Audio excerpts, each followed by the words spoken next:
Welcome to Cyber Bytes Insights, your most relevant cybersecurity podcast on education, innovation, and outreach. I'm your host, Maggie Dillon, and today I am joined with Kyle Beagle. Kyle, welcome. Thank you, Maggie. Glad you're here. Just so everyone knows, let me give you a brief introduction. You are the Command Director of the Office of Small Business Programs with the National Guard Bureau, serving as Chief Advisor to the National Guard on small business-related matters. You're responsible for the small business acquisition policy, strategic initiatives, small business outreach, and small business subcontracting programs. Kyle joined NGB in October 2021. He has 14 years of federal service.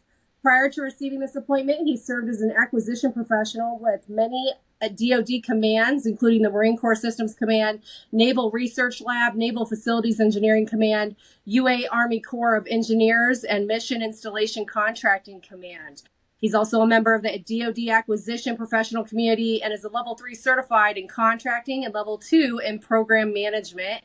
He holds a bachelor's of science degree in business administration with a major in finance and economics from Old Dominion University and a master's degree in business administration from Cornell University. Congratulations. Thank you very much, Maggie. I love that. And we've talked about some really interesting topics prior to this recording, and I am excited to hear some thoughts and feedback just on how things are rolling out with the National Guard and a lot of different initiatives, actually. So maybe just to get everyone up to date, could you tell us a little bit about the National Guard Bureau's small business program? Yeah, so thank you very much.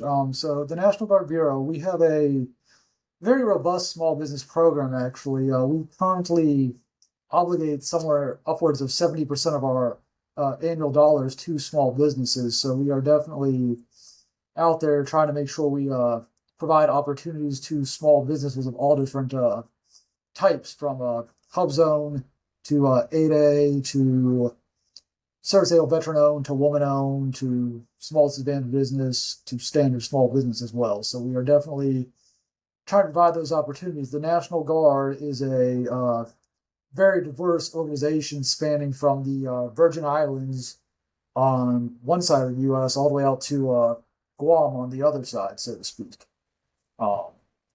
So various missions throughout the 54 states and territories, as we call them, which is because we handle 50 states, 3 territories in the District of Columbia. The 2 populated territories that do not have a National Guard are currently the Northern Marianas Islands and the American Samoa. So that's why it's not the 56. That's why it's the 54.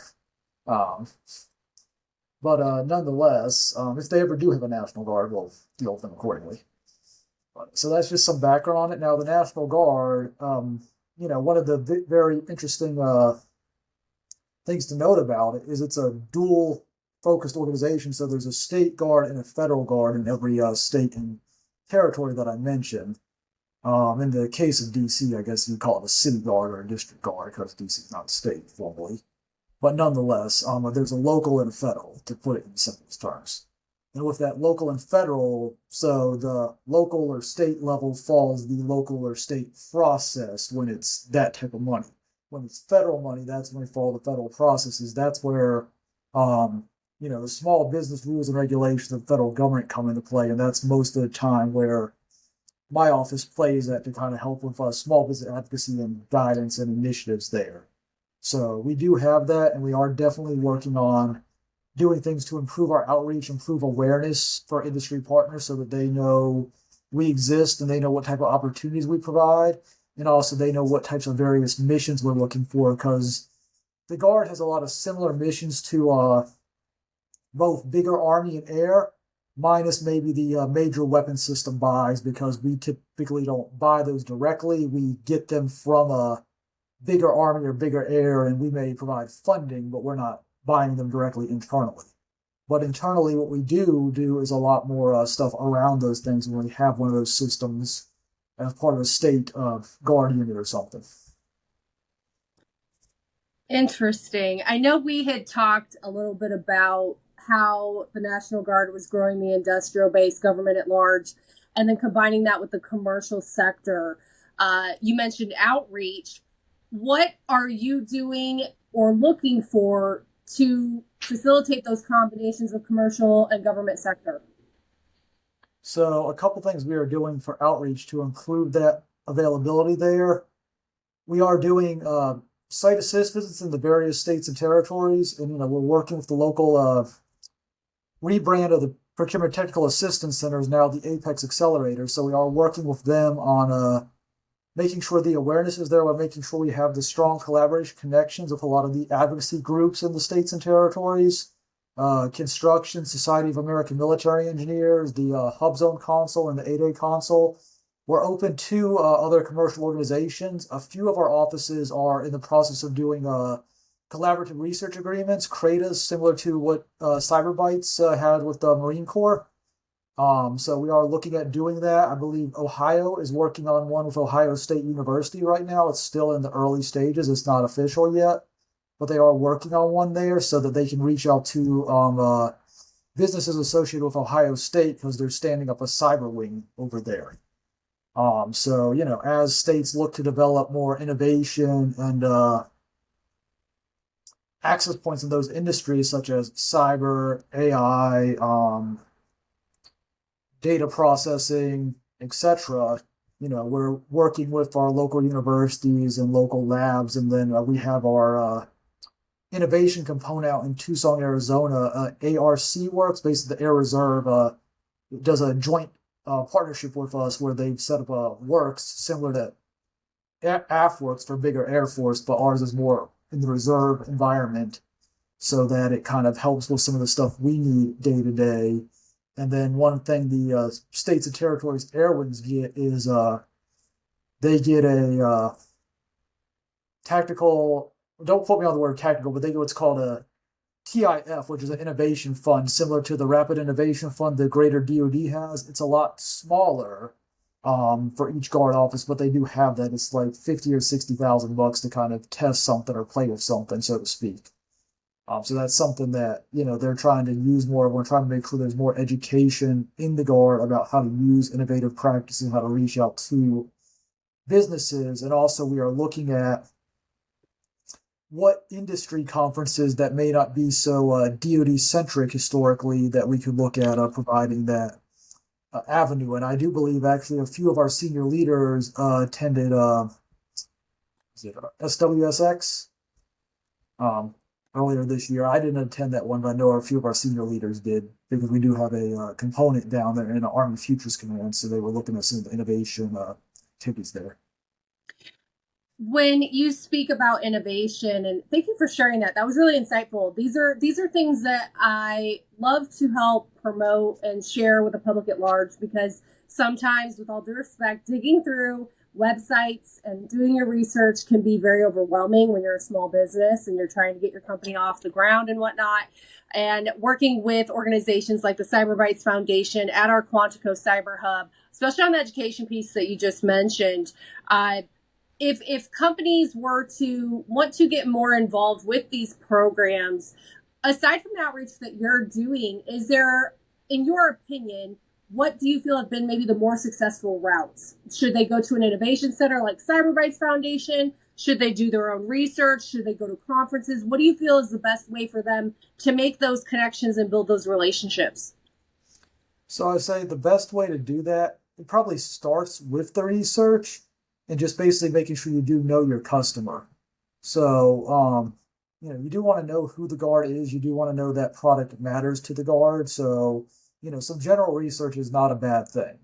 Now, I'm not saying you got to sit there and siphon through FPDS for 24, 48 hours straight to try to find an opportunity, because I know that's where it gets tedious and where it gets very hard to do sometimes. And also, even though there are expertise on setting up those reports there, sometimes they are tough to do.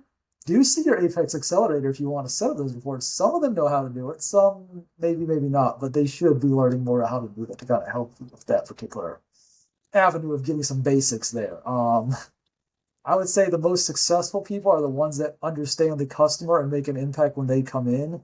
So I think when you look at the outreach events or the conferences or the things you go to, make sure to take what you learn from that and apply it to how does it benefit your 15-minute elevator pitch when you're talking to the official so that you can showcase, your problem set is this is what I provide, this is why you should care. Mhm.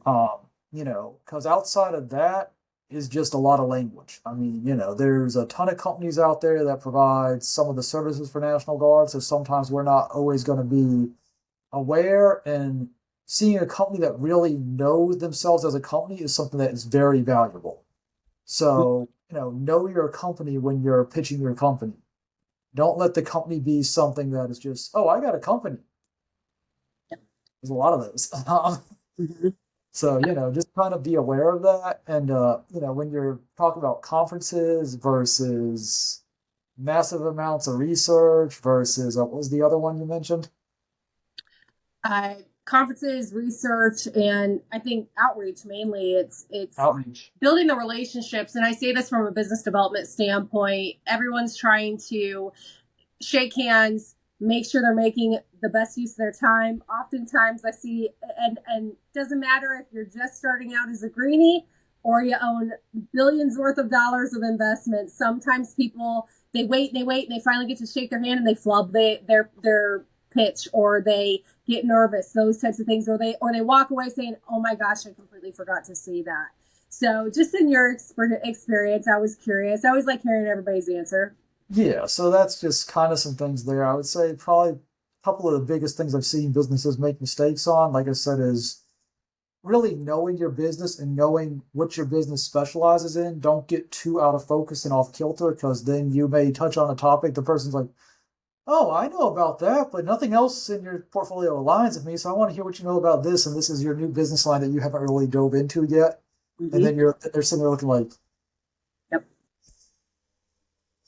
absolutely. you Well, know, and I will you don't segue want the and bad reaction. You want the reaction where they actually feel like they know you a little bit, so that they can remember you, hopefully, because you're talking to people that, when you're talking to a small business office, they're meeting a couple thousand people, sometimes in a month, sometimes in a year. So, but it's very hard to remember names and faces in some cases unless you really stand out, or they meet you multiple times, or they've got multiple touch points with you. So I know, like, I've read in various marketing books, sometimes it says there's like, it takes like 7 meetings to really sink into somebody's memory.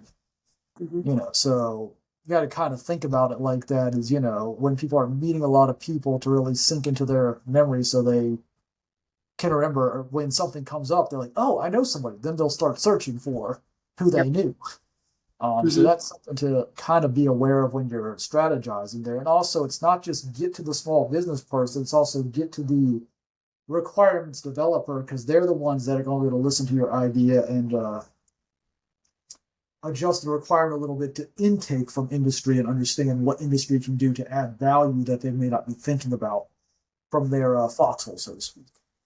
So that's something to be aware of, is know where your communication lines are. Know what function the small business official provides, what function the requirements manager or program manager provides as an avenue, because it's a different conversation for each one, and then as well as the contracting officer, which I know everybody tries to get to the contracting officer when really the program manager is writing the requirement. The contracting officer is more of a strategist and more of a administrative professional executing the contract. So they may not always do tech speak and everything else, whereas the program manager will be more tech speak and understanding and developing the requirement and technicalities and everything else.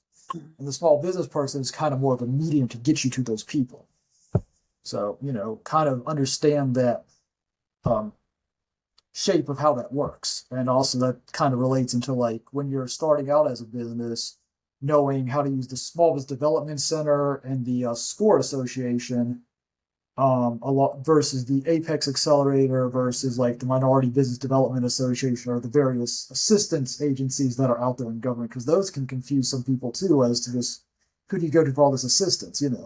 Apex specializes in DoD and various things. Once you've got your footing on the floor, Small Business Development Center handles very early stage startup funding, stuff that's just general business sense. The same goes with SCORE, and then Minority Business Development Agency, they're more of a trade liaison, funding, and things like that. So, they're very different creatures. They may overlap and know various parts of each other, but, when you look at them, there's different things you should target when you go at them so you get the most value of your conversation.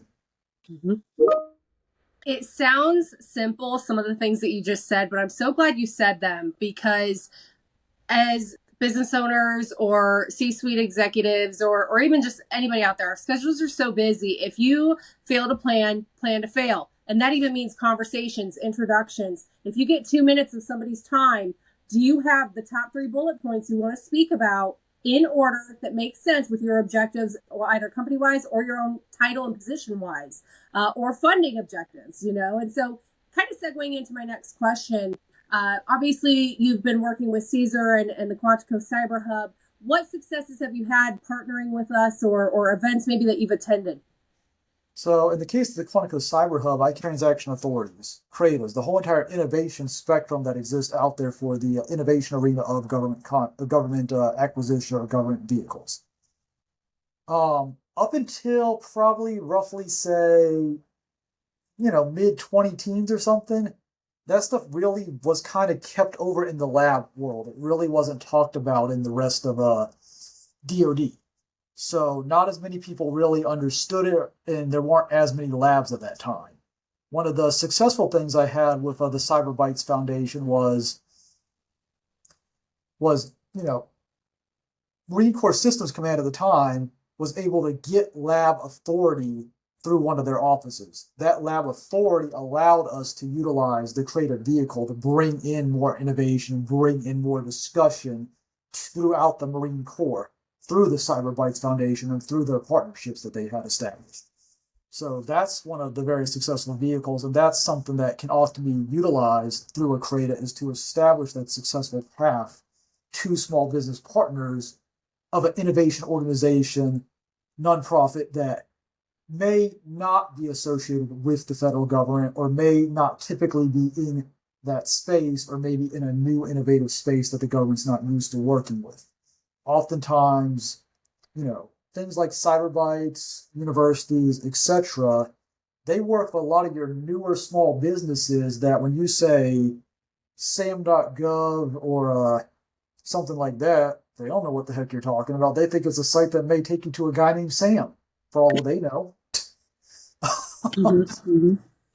They honestly don't know some of that stuff. We were kind of joking about before we came on this call about the different generations. Well, I can honestly tell you that typical business Instagram influencer that has never heard of GovCon probably has no clue the amount of contracts or amount of opportunities there are for the government. And there's a ton of stuff out there because the government buys a lot of stuff just like commercial industry. Probably a lot bigger budget than a lot of commercial industry. Not to say it doesn't have its own complexity and clauses and stuff, because of things that have gone wrong and gone right over the 200 plus years the U.S. government's been in existence. So. Well, and I'm glad that you brought that up, because we had talked about this previously. Understanding the investor paradigm with business development, government, commercial. Could you speak to that a little bit? Maybe challenges you've seen on your end, and then also maybe ways that small businesses could combine forces with investment, and then also organizations like NGB. Yeah, so the investor paradigm there is really knowing. Well, if you're trying to sell a government business to investors to get them to invest in you, you want to understand how to explain the opportunity to those investors. So you do want to make sure you are looking at honest investors and investors that are going to be in good standing from a federal government standpoint. So some of that does have to do with making sure they're aligned with government initiatives and aligned with the various geopolitics in some cases, not to get into that too much because I'm not going to talk various parties. Just on a top level, stay out of the weeds of any countries that we've historically had issues with.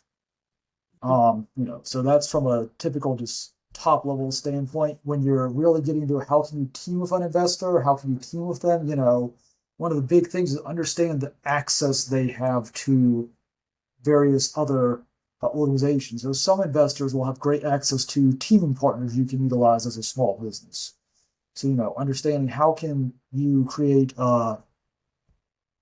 partnerships. So one of the things that is out there that I don't think gets enough press is the mentor protege program for Department of Defense and other various agencies, where the DoD will literally stroke a check to help a large business mentor a small business, or sometimes a bigger small business mentor a small business. And I know Caesar's looked into that stuff. I know when I was at Marine Corps Systems Command, it wasn't his company, it was a different company. We had to do a similar thing there, and that's something we've talked about there.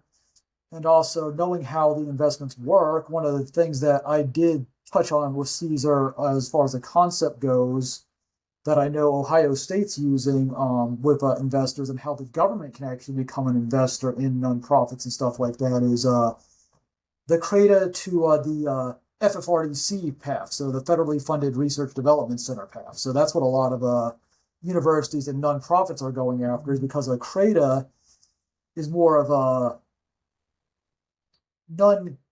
it doesn't have cash associated with it. It's more of a how can we benefit off of each other through various activities. Whereas a FFRDC actually comes with funding. So could you describe some of those activities that you just referred to? So the one we're looking at right now that is most available, that we've just kind of touched on a little bit, is Ohio State is looking at that path with one of the things they're working for, Cyber Bytes. I can't go too much into detail on it because it's still early stage, but that's kind of something that's there. Other activities, when we talk to some of the people out there, there's other 501c3s and other, or 501c, is it 3?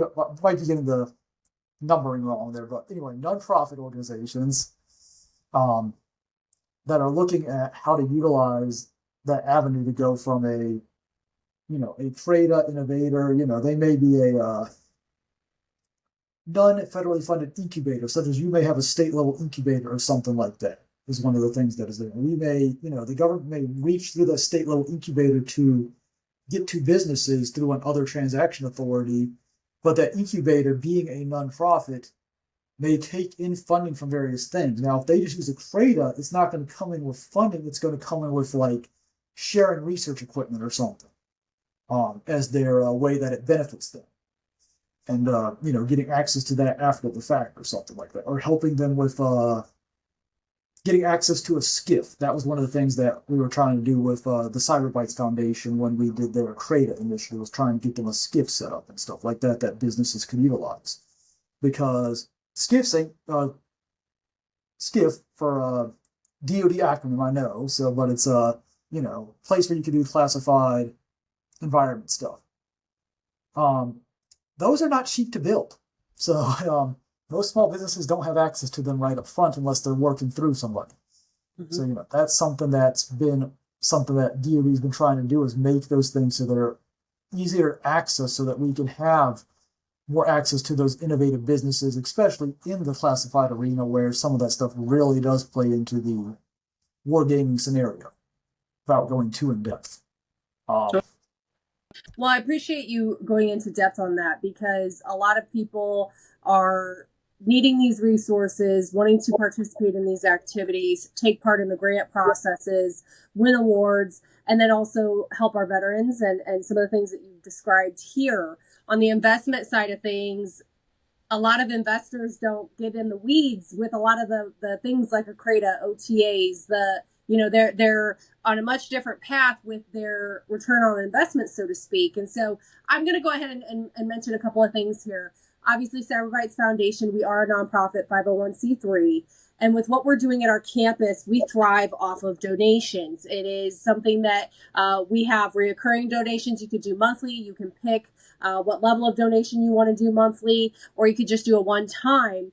And those donations go towards helping other entrepreneurs and smaller businesses get lift, with acceleration. It also goes towards our Crossroads programs, which helps transitioning military, veterans, spouses, dependents, Gold Star families, with housing, transportation, healthcare, things of this nature. Those programs also collaborate together as an ecosystem.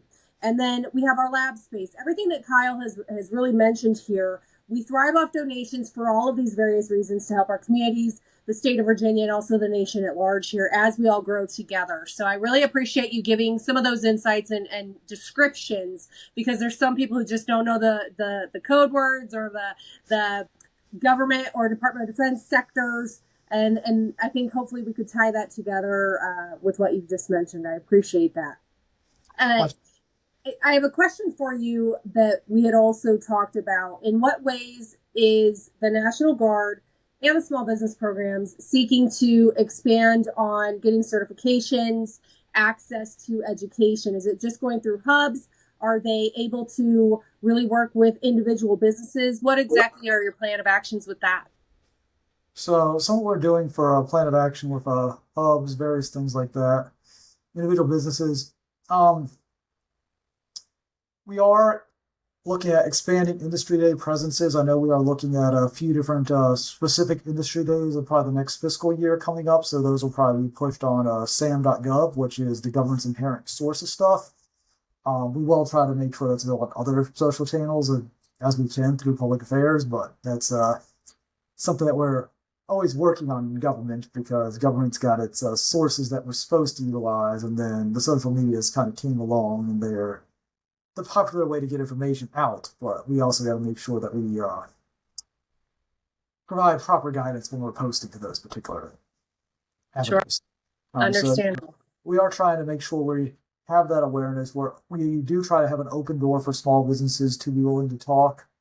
And we also do want to try to make sure that we are giving that access point and willing to listen and try to work with them when they can come discuss upcoming requirements, new technologies, things of that nature. I know our CIO office, for example, they do regular panels on innovation companies to discuss ideas and talking points on various IT, AI, all the buzzword topics that are currently out there. And that's why they're looking at doing one of those industry days in a 25, a reverse industry day type thing, so that the other offices that may need those systems can kind of see how they may come into play. We haven't got the planning yet done for that, but that's something that I know one of the leaders over there brought up within the past couple months. So we are looking at that as one of the aspects. And there are other things like that we are looking to provide that greater awareness to the industry community, and also try to have those one-on-one sessions when we do those industry days where they can talk to the requirements manager one-on-one and actually get that 15-minute time to make their pitch, so that they can try to do that when they do attend the events that are more localized and more agency-specific. We also do have some other initiatives we're working on, but they're too early stage to mention right now because some of them are just general ideas and they're going to require potential funding. So we're still waiting to see if we get funding for some of those. Speaking of events and some of the things that you just mentioned, and I would be remiss if I don't say, if you can't get in touch with Kyle or some of his team, feel free to come to QCH and the Cyber Bytes Foundation. That's what we're here for, is to help bridge some of those gaps and more importantly, host events. We do have a monthly event that we do. The next one we have is on August 21st. It's going to be our cyber physical. We're going to have several government entities there for those exact type of topics and things that you mentioned there. And then we have another one in September, which will be for workforce development.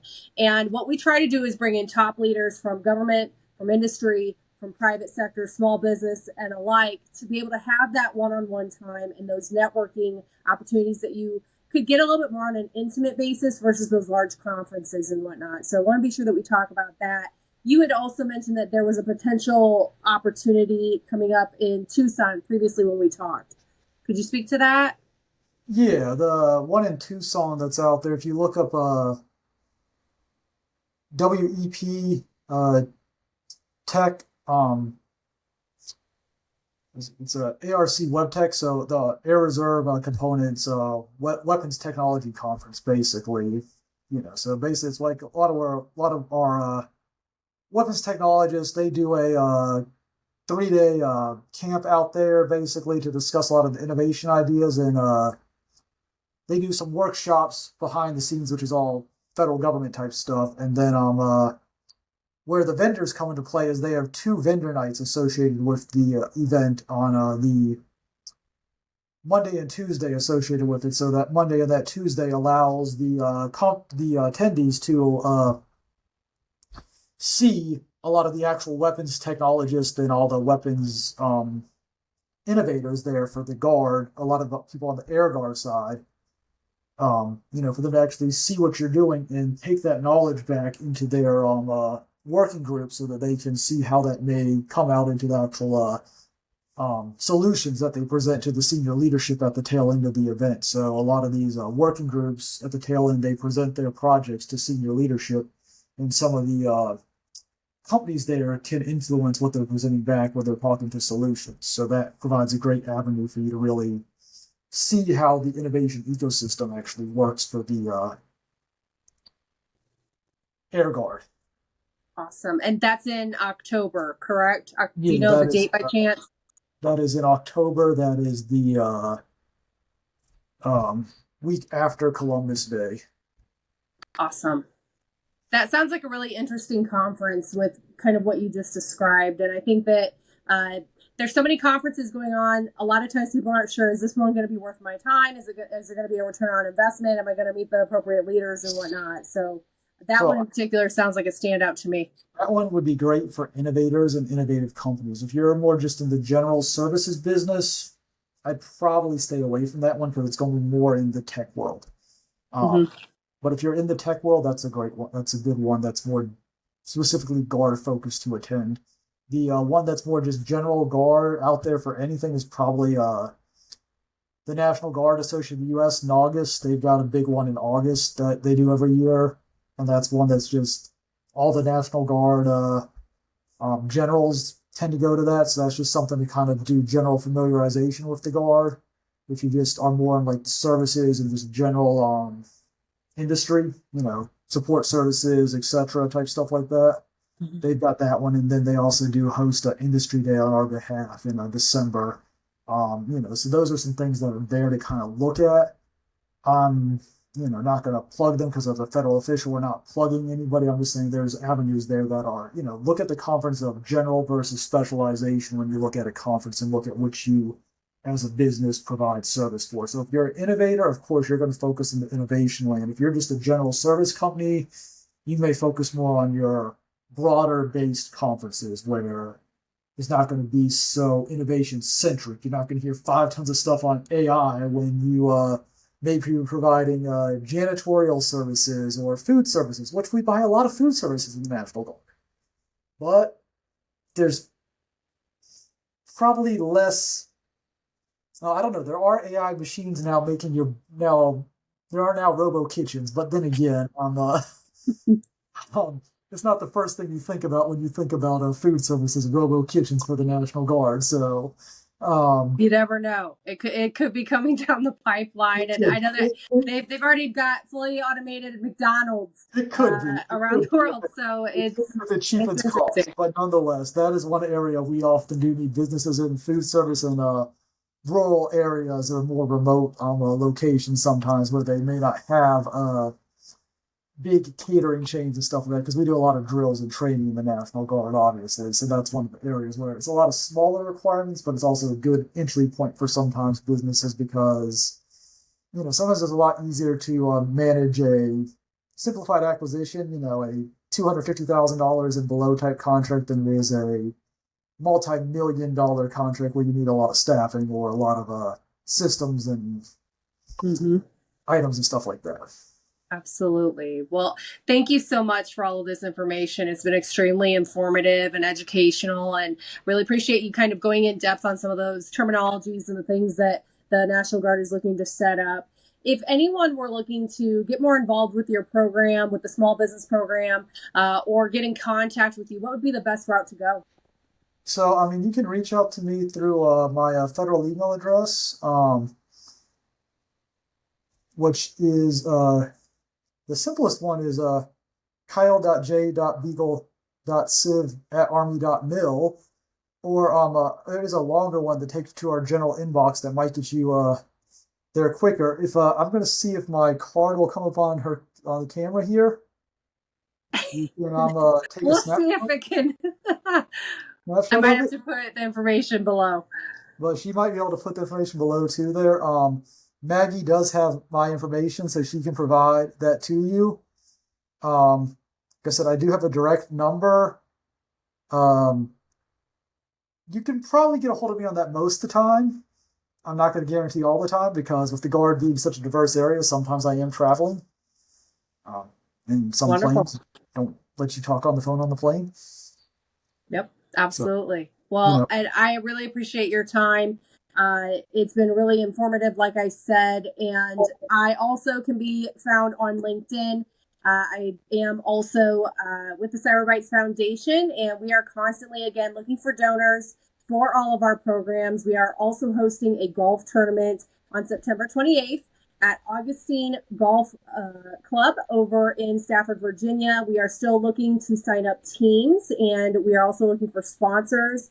You can sponsor various items. We also have holes for sponsors. So if you'd like to sponsor a golf hole, you can absolutely do that. It'd be a great networking opportunity. Hopefully we can get Kyle over there, or the NGB.